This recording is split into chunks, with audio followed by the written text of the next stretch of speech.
I'm Emma Collins, and I'm 25 years old. I recently received my fine arts degree from the University of California. There are difficulties in life as a recent graduate, but my narrative is about more than just adjusting to adulthood. It's about a family legacy, treachery, and persevering through hardship. My mother, Olivia Collins, was the center of my world as a child. She was a brilliant chef and businesswoman who was also a careful planner in addition to being an amazing cook. Even before her cancer diagnosis, she had a purpose in life and made sure I always had a safety net. She had guaranteed both her and my future. She poured her heart and soul into building the family bakery from the ground up, making it one of her most treasured belongings.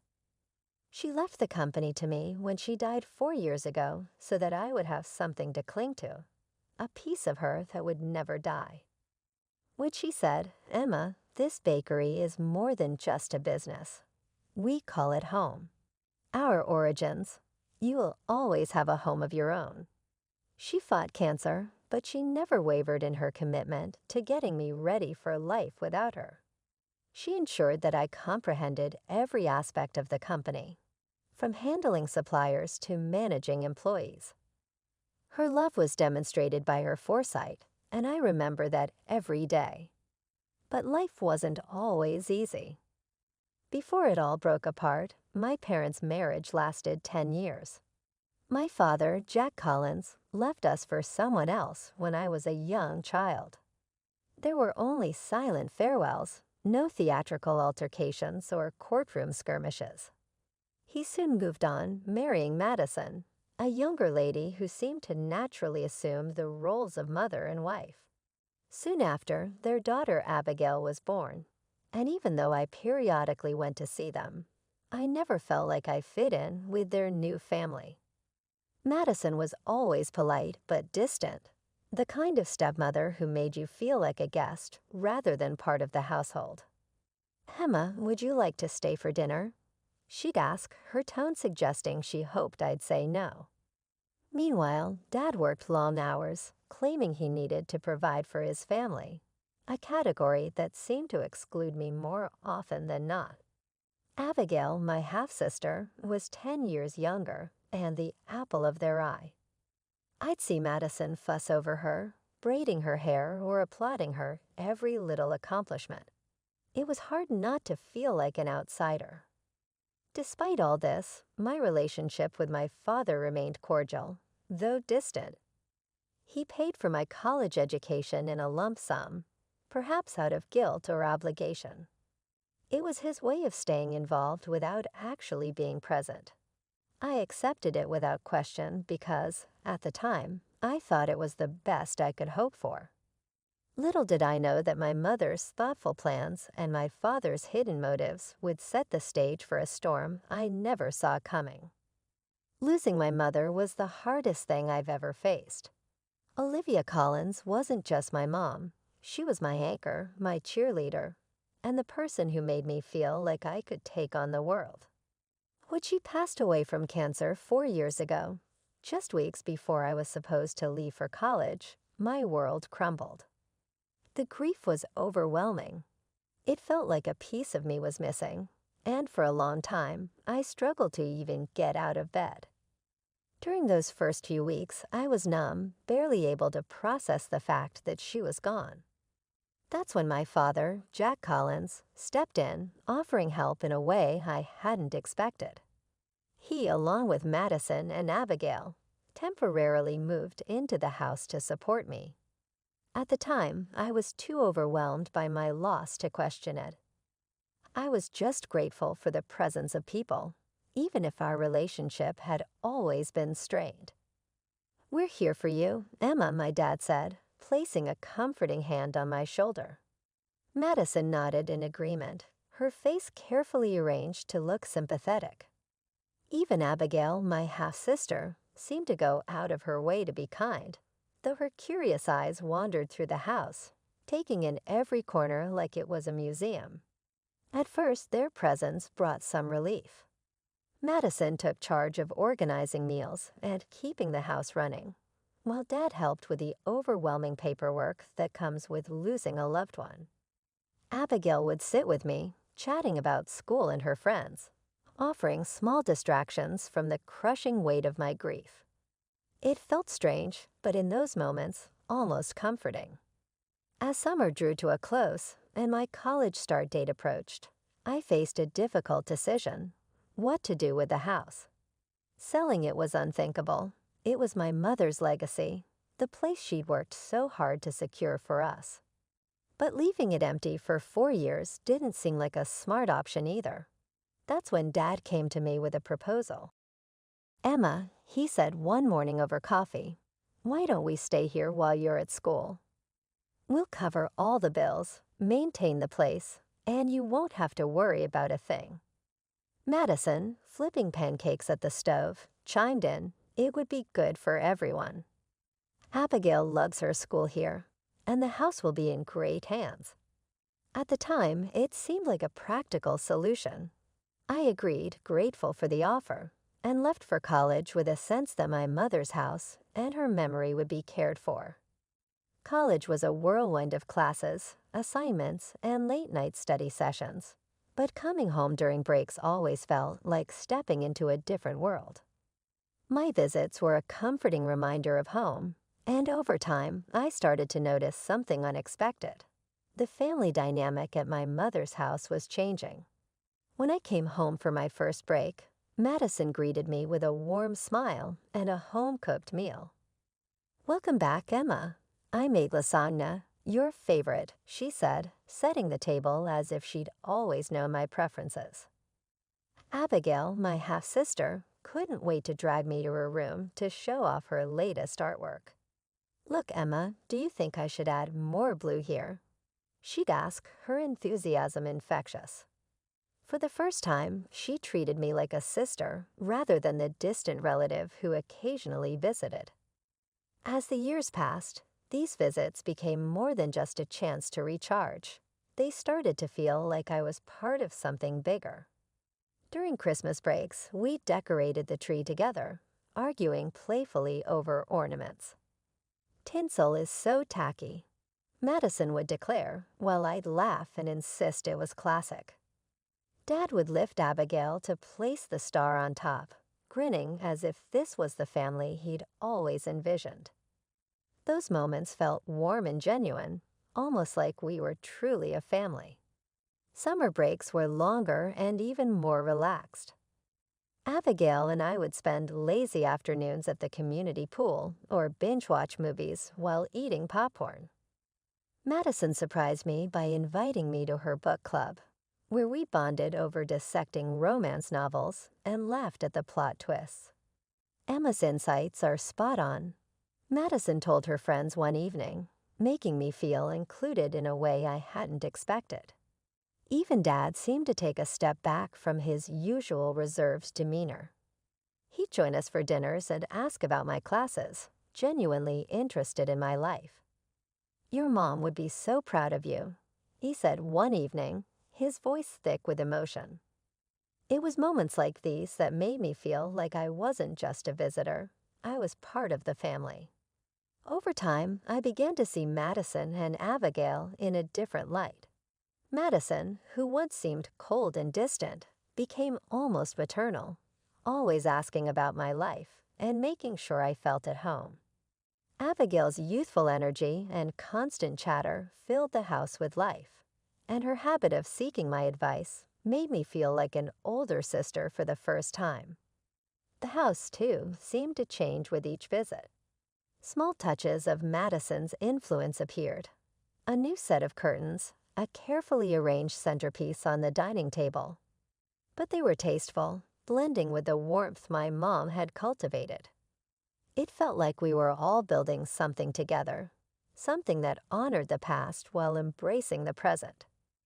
By the time I graduated, I genuinely believed we'd created a strange but functional family dynamic. It wasn't perfect, but it worked. I never imagined how fragile it all was, how quickly the foundation we built could crack under the weight of hidden truths. Graduating from college felt like the start of a new chapter in my life. After 4 years of hard work, late-night study sessions, and dreaming about my future, I finally had my degree in hand. I'd landed a job at a local firm back in my hometown, and the thought of returning to the house I'd grown up in filled me with a sense of comfort and excitement.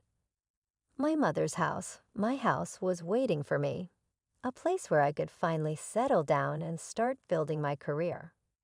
The June afternoon I arrived back home was bright and warm, the kind of day that fills you with optimism. As the taxi pulled up to the driveway, I smiled at the familiar side of the house.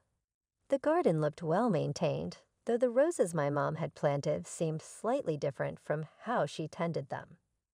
The house felt the same, yet subtly altered by the small changes Madison had made over the years. New curtains, a different paint color on the shutters. It all looked welcoming. I couldn't wait to step inside and claim my room once again. Dragging my suitcases up the front walk, I reached for my keys, eager to walk into the home that had always been a safe haven for me. But when I slid the key into the lock, it wouldn't turn. Frowning, I tried again, jiggling the key slightly. Still nothing.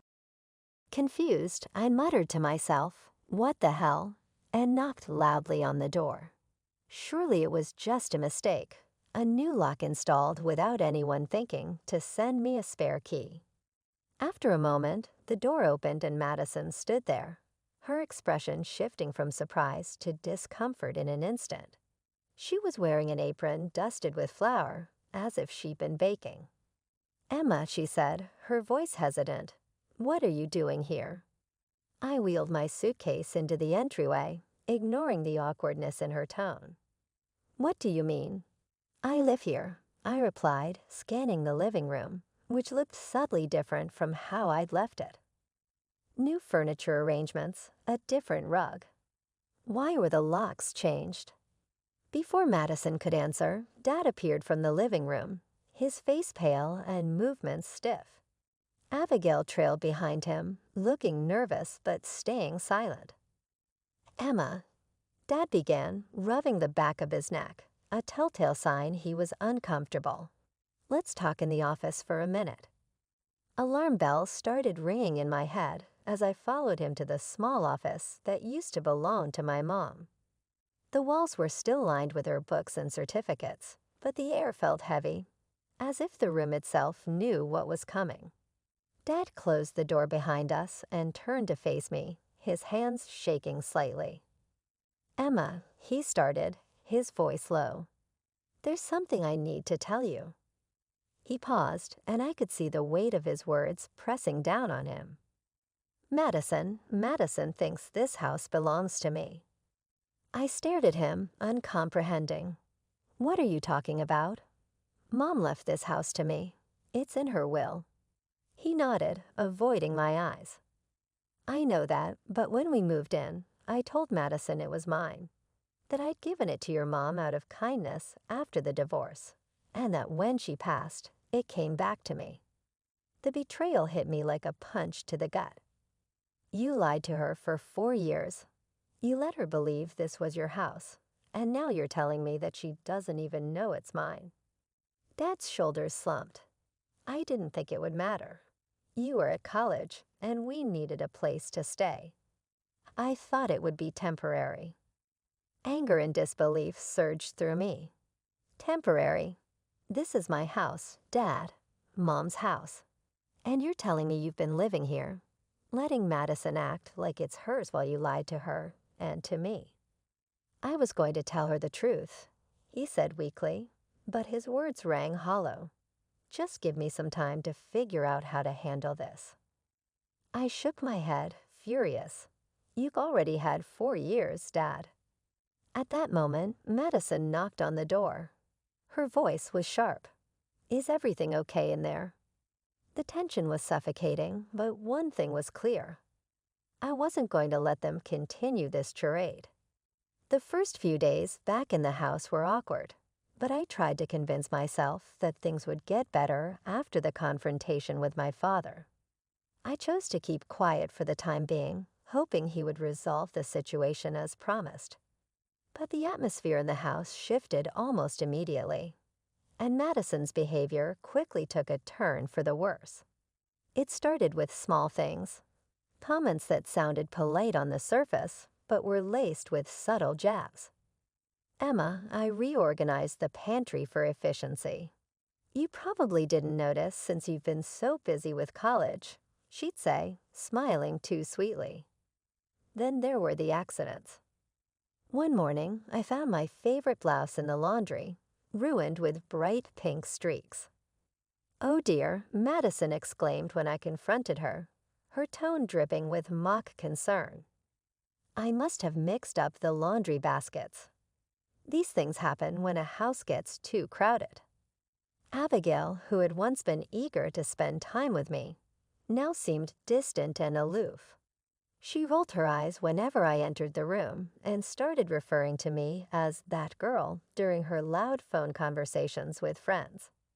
"Mom says it's weird you're still here," I overheard her whispering one evening. The words stung more than I expected. Madison's passive-aggressive jabs soon turned into outright hostility. One evening, as I poured myself a cup of coffee, she cornered me in the kitchen, arms crossed and her expression icy. "Emma, have you thought about getting your own place?" she asked, her tone casual but her words pointed. "You're starting a new job soon. It's time to think about living independently. You're a grown woman, after all." I clenched the mug in my hands, forcing myself to stay calm. "Actually, I've talked to Dad about staying here for a while. He's fine with it." Her lips pressed into a thin line, and for a moment, I thought she might argue. Instead, she turned and left the kitchen without another word. But her actions spoke louder than anything she could have said. The next morning, I woke up to find the living room rearranged, my mother's favorite vase moved to a dusty corner shelf. It didn't match the new aesthetic, Madison said when I confronted her. My frustration grew, but I tried to hold my tongue, knowing any argument would only make things worse. The tension in the house was unbearable. Madison made it clear I wasn't welcome, and Abigail followed her lead, treating me with disdain. Even Dad, who had always been my safety net, seemed distant. He avoided eye contact and often left the house early in the morning, claiming work obligations. I started to feel like a stranger in my own home. Family dinners became a battlefield of subtle digs and uncomfortable silences. Madison would cook just enough food for 3 people, then feign surprise when I joined them at the table. "Oh, I didn't think you'd be here for dinner," she'd say, her tone light but her eyes cold. Abigail giggled at her mother's remarks, and Dad would sit quietly, avoiding any confrontation. As the days passed, the isolation began to wear on me.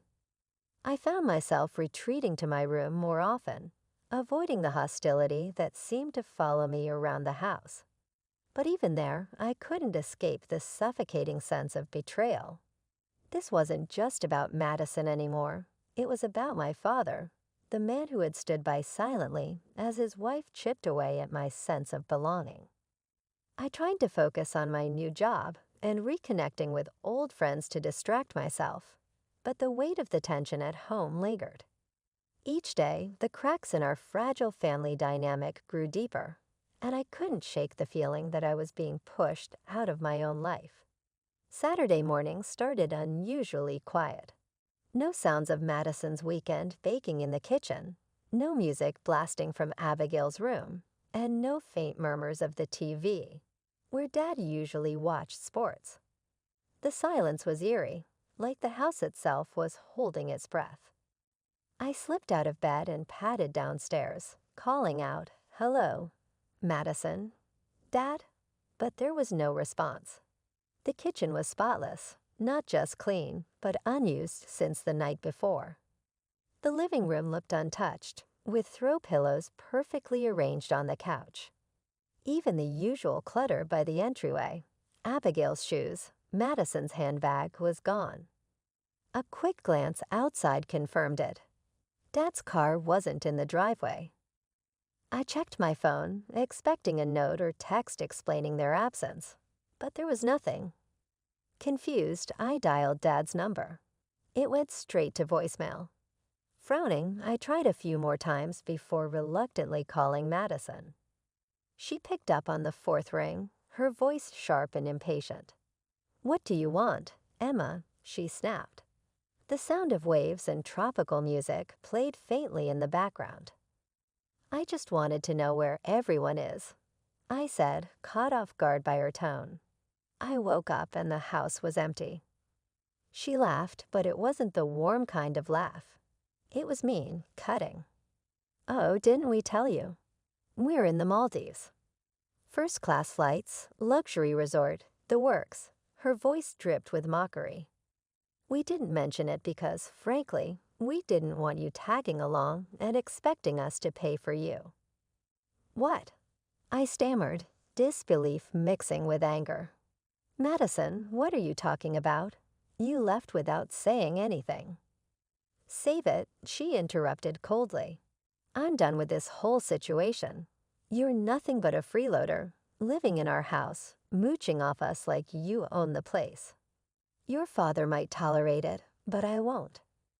Do you know how embarrassing it is to have a grown woman squatting in her home?" Her words hit like a slap, but she wasn't finished. "When we get back, I want you gone. Pack your things and leave, Emma.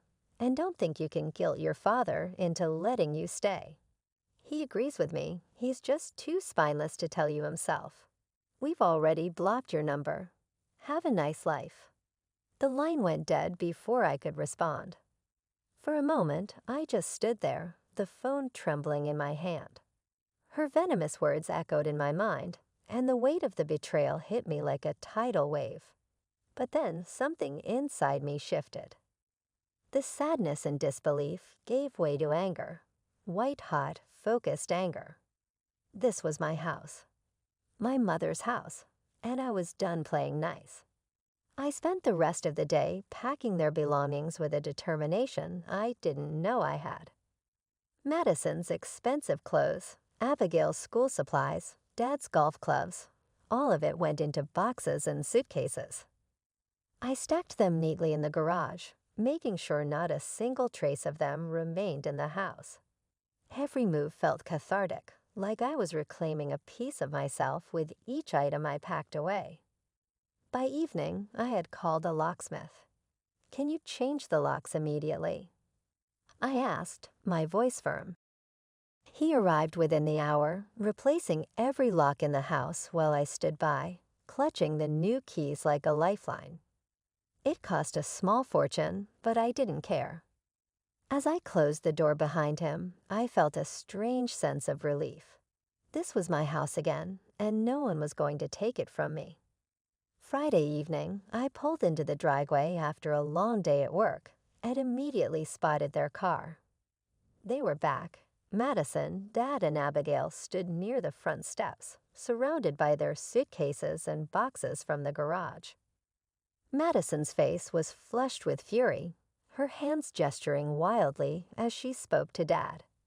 Abigail hung back, scowling, while Dad wore his usual look of quiet discomfort. As soon as I stepped out of my car, Madison's voice erupted. "How dare you change the locks?" she shouted, storming toward me. "This is our house. You have no right to lock us out." I ignored her ranting, walking calmly past them toward the front door. Madison followed close behind, her voice rising with every step. "This is breaking and entering. We're calling the police. You think you can just throw us out like we're nothing." I stopped at the door, turned, and faced her. Something inside me felt calm, steady, even as her words spat like venom. "No, Madison," I said firmly. "This isn't your house. It never was. This house belongs to me. My mother left it to me in her will. The only reason you've been living here is because I allowed it.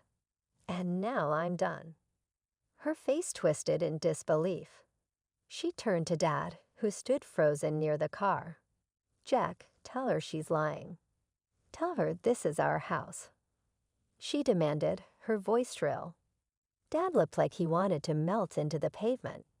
He avoided my gaze as he shuffled uncomfortably, finally mumbling, "She's telling the truth."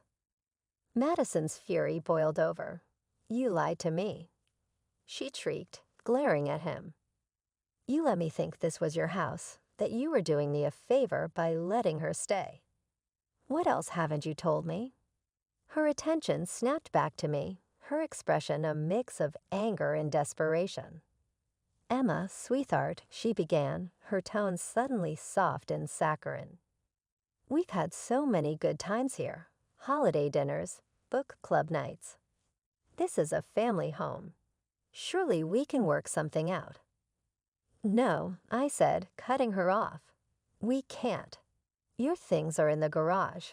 Take them and leave." Madison's mask cracked, her tone turning venomous again. "You ungrateful little. After everything we've done for you, this is how you repay us. You throw your own family out on the streets." "You've never treated me like family," I shot back, my voice calm but firm. "And don't pretend this is about loyalty. You tried to steal my house, Madison. My mother's house." Dad finally stepped forward, his voice trembling. "Emma, please. I know I've made mistakes, but we're family. We can figure this out. Just let us stay a little longer." I shook my head, meeting his pleading eyes with steel. "No, Dad. You lied to her and you lied to me.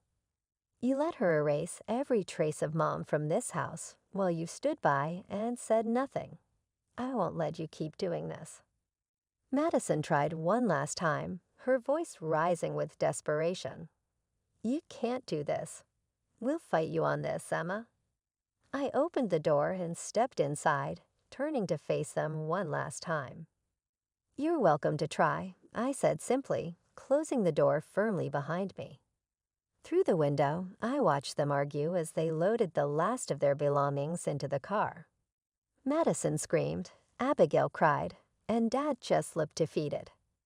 As the car pulled away, a heavy weight lifted from my chest. The house was mine again, truly mine. In the days following their departure, the house felt eerily quiet, but the silence brought a surprising sense of peace. For the first time in years, I wasn't walking on eggshells or bracing for Madison's passive-aggressive remarks. The space was mine again, and with it came a clarity I hadn't felt in a long time. This was no longer just my mother's house. It was my sanctuary, my chance to start fresh. Cutting ties with my father and his family wasn't easy, but it was necessary. Dad tried to reach out a few times, calling from new numbers and leaving voicemails full of apologies and promises to fix things. I didn't answer. His words felt hollow after everything he'd allowed to happen. "I love you, Emma," he said in one message. I was just trying to keep the peace.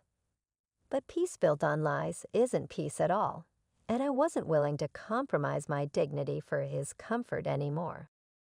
Madison didn't bother trying to reach me. She'd made her feelings clear.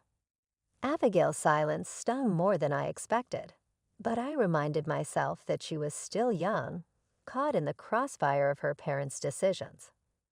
Even so, I knew it was better to let go of the toxic ties that had weighed me down for so long. With them gone, I turned my focus to rebuilding my life. The first step was reclaiming the house, not just physically, but emotionally. I rearranged the furniture back to the way my mom had it, repainting the walls in soft, warm tones that reminded me of her. I replanted the rose bushes in the garden, choosing the same color she had loved. Each small change felt like a step toward honoring her memory while making the space my own. Work became another anchor for me. My job at Marshall and Brooks Financial was challenging but fulfilling, and I threw myself into it with everything I had. My colleagues became friends, and for the first time, I started to feel like I was part of a community. Harper from the risk assessment team became a close confidant, and our lunch breaks were filled with laughter and brainstorming about future plans. Restoring my mother's bakery, which had been shut down since her death, was the most significant undertaking, though. The doors finally reopened after months of preparation and late nights. I was overcome with pride and a sense of belonging the first time I walked behind the counter, the aroma of freshly baked bread and pastries filling the air. The bakery was her legacy, not simply a company. It was up to me now to continue. I frequently reflected on all that had transpired during the quiet times, including the loss of those I had previously considered family, the heartache, and the treachery. However, I didn't think about it bitterly. Rather, I viewed it as a phase in my life that taught me the value of setting limits, respecting oneself, and the strength of beginning anew. Healing is difficult and not linear. But I felt hope, something I hadn't felt in years, as I stood in my mother's home surrounded by the life I was creating. I immediately realized why my mother had always advocated for future preparation. Even when the people I trusted most failed me, she had equipped me with the skills I needed to stand on my own. I knew I was ready to go when I noticed the roses in the garden, flowering in the dusklight. I owned this place and this existence. I would transform it into something lovely for her, myself, and the future she had always desired for me.